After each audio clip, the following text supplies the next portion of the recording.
Hi, I'm Andy Holzman of Family Tree Counseling Associates. My number is 317-457-8668, and I'm calling this video a failure to attach.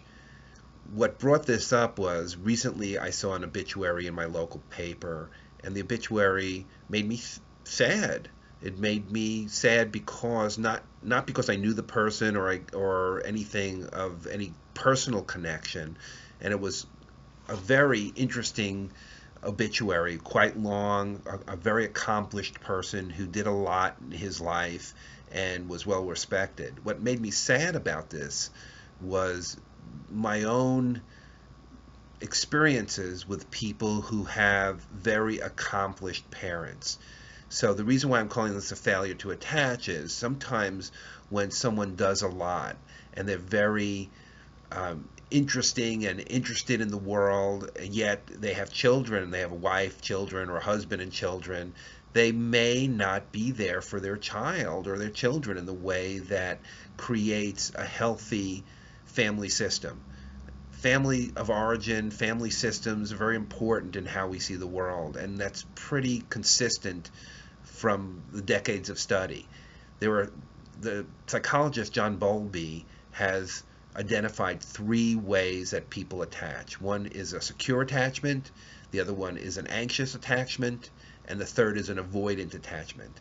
And these three, like I said, are pretty consistent. So if you learn in your childhood to be attached in a certain way or not attached, then that's going to be replicated in your relationships and especially your intimate relationship as an adult.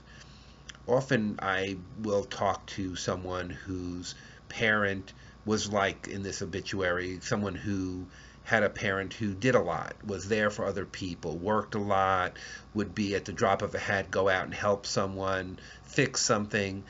And at the funeral of this parent, they would have many, many people. The place would be packed, and people would be coming up to the child, my client, and saying, I loved your father, I loved your mother, they were great, they did so much, they were so wonderful, and yet this adult child of this person who has died has no connection to that, does not understand what is really being talked about except in an intellectual sense, because the connection to the family was not there.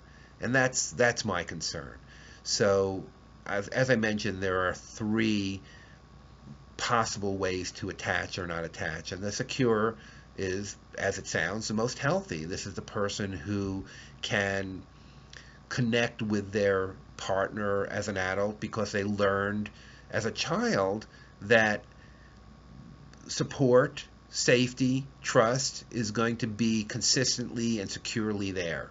So this is a child who learns that when they hurt themselves or when they're sad or when they're scared, that they can go to someone, a caregiver, a parent, and get comforted. Not in the way that they're going to be mollycoddled, if that's a word, right? Not that they're going to always be told that everything's wonderful, but they're going to be their hurts are going to be bandaged and kissed, and they're going to be loved and cared about, and the parent is there for them. Too often, that doesn't happen as much as it should.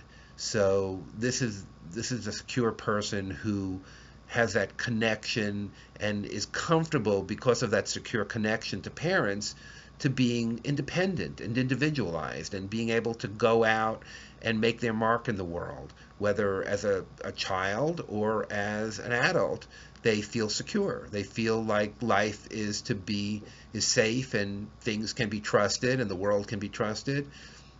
And that person has a better chance of a relationship, and often a better relationship than the person who is number two, the anxious attachment.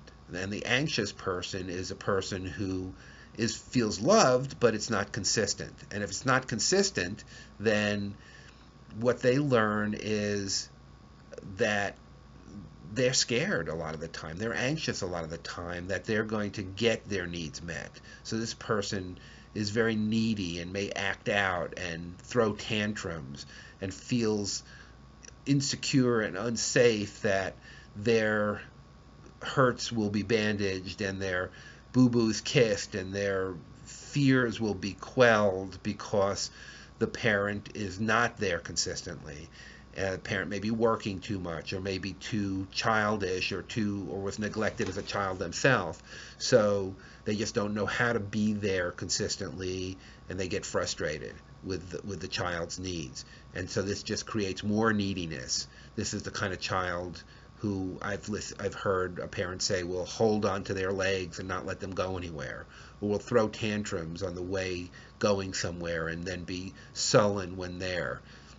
This is a person who's basically has learned not to trust, is anxious about the world, and is insecure in relationships as a grown-up. Insecure in the sense that they're very needy and very wanting of love, and yet that very neediness may push away their partner or partners because it's too much. It's a big drain on the system. They're trying to have something more consistent, and it just is too much for anyone because they just don't feel safe. So when you have an anxious person, a person who had inconsistency in their life, that is problematic for an adult relationship. The third possibility is the avoidant attachment, and that is a person who does not have very much at all in terms of a caregiver who's there for them. They learn early on that the world is not going to fulfill their needs, and then they decide early on to just take care of themselves. So this is the person who looks very independent and very strong and can be the adult child, the person who at 8 years old or younger sometimes is taking care of siblings or cooking and cleaning and taking care of their home life because their parent was incapacitated in some way, maybe schizophrenic or maybe just not there. I hear stories of a parent just taking off and moving away, and boom, you don't have a parent anymore, and you have to go to the other parent because maybe the parents are divorced and one was carrying the load, and then that person is gone, or that person just leaves one day and clears out everything in your house and throws away your stuff. And just somehow early on you learn that the world is not safe, people are not to be trusted, and so you become this lost person emotionally. And in adult relationships, well, the partner may think that this person can just be loved out of it or needs support, but often they just don't know how to accept that, or they don't know how to be they do not know how to be emotionally present, and do not ask for love and do not ask for much of anything.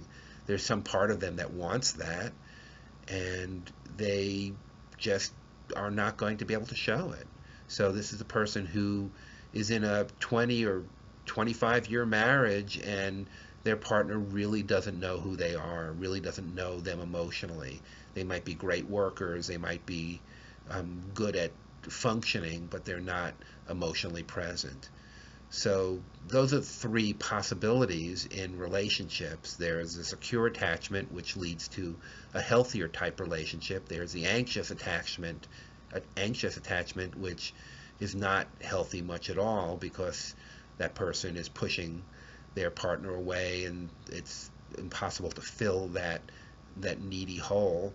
And then there's the avoidant attachment, which is no attachment at all, which is really hard to have a relationship with someone like that. So thank you for listening. I'm Andy Holzman of Family Tree, 317-457-8668.